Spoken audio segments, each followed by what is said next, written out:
Hey guys, आज मैं आप लोगों के सामने जो रोस्टिंग वीडियो लेकर आया हूँ, वाकई में वीडियो जो है बहुत मजा जो है आने वाला है। प्लीज आप नए हो तो हमारे चैनल को सब्सक्राइब कर लीजिएगा। हाँ, वीडियो देखने से पहले कान में ईयरफोन लगा लीजिएगा, उसके बाद वीडियो देखिएगा।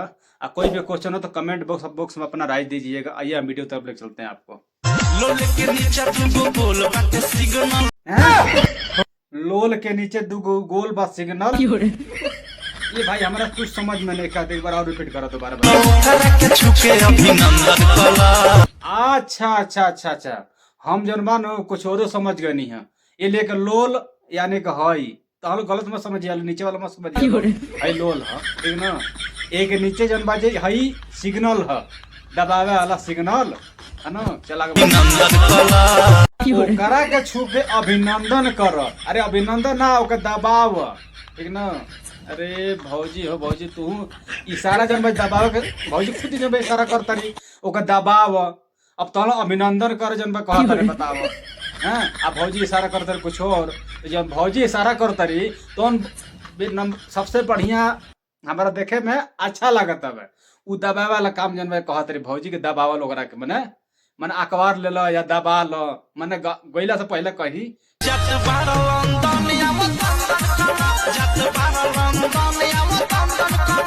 जत बड़ा लंदन अब दंदन कर, जत बड़ा लंदन अब दंदन कर। अरे दादा को दादा, पहले जो दंदन 2 हटे लंदन, हम जन कुछ बोलते नहीं, सही ना बोलनी है। लंदन 2 है, ठीक ना।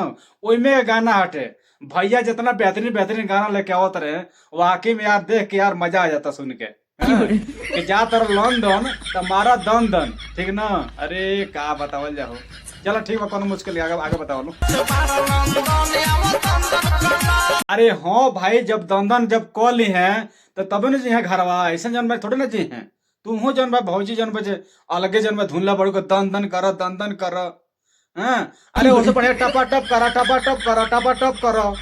तू हो भौजी एकदम से कंफ्यूजन हमारे करता रू। चलो ठीक बात। काहे खजुआता वे, कौन सी खजुआता हो? तनी बढ़िया से तनी बताओ तो तनी रिपीट करो दोबारा तो। जान करो भौजी, वो टपाटप जन्म खो जाता है नो, मोटका जन्म लाड़ खो जाता, वही से खजुआता वे।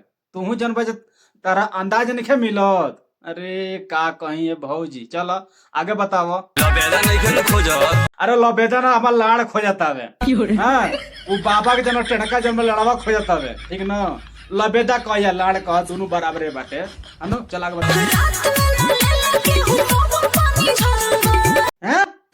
रात में ना लेना के हो तबो पानी झरल बा।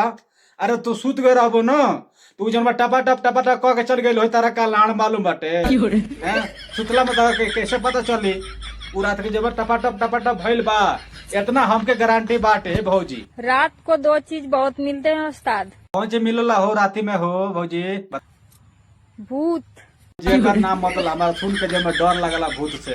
तू जन भूत कैले बड़ू हैं, रात में तो भूत मिलल तो बहुत डर लगला। रूमो से बाहरवा हम ना निकले नी, डर के मारे हकीकत, ठीक ना। आगे बताओ। और दूसरा चूत टपा टप। और का जन बजे दूसरे के वाले भौजी जन भाई इशारा कर तरी हैं तो केहू से भी जन भाई समझ जाई वो हाँ मने, ठीक ना।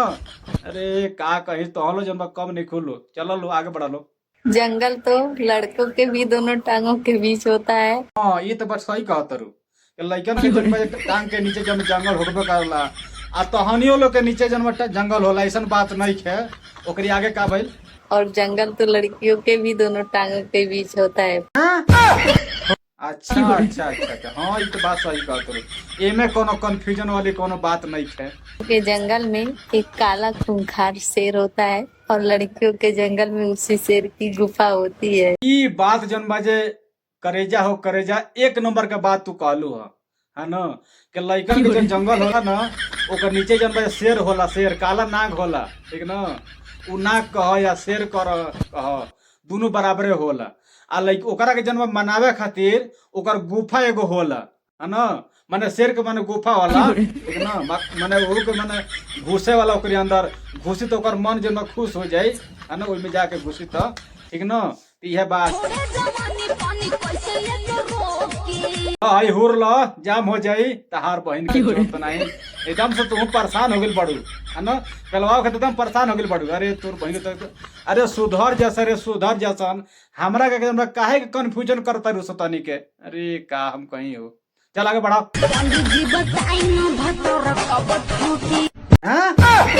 पंडित जी बताई ना बतार कब अरे का हम कहीं हो तो हने कितना गरमा गल बड़ू सन का हमार देख के जन्म तनी बतिया से सुन के हमार बाबू जन्म खड़ा हो जाता तनी काहे के जन्म हमारा परेशान करते रहो रे अरे तोर बहन के चलो का हम कहीं दे ओ अरे सुधार जलो इतना जन्म जे रिलाई करो हम तन लोग न कि तन जन्म जे जिंदगी भर याद रखबो लोग हां कि उ मिलर रहल रिलाई करे खातिर ठीक न अरे दादा हो दा चलो इत बात जो मैं सही कहला है हम हमें मने कहनी है कि ठोकी ठोकी अरे जल्दी ठोकी एकर मतलब जन समझ रहलो बतिया हम लोग अरे जब ओकर जब मन होई तो उ जन ठोकबे करी ऐसा कोनो बात नहीं है गाइस हमारा वीडियो जो है आप लोग कैसा लगा अपने दिल पर मत लीजिएगा ये हंसी मजाक के लिए वीडियो बनाओ तो नेक्स्ट वीडियो किसी और ने लेकर आएंगे ओके बाय।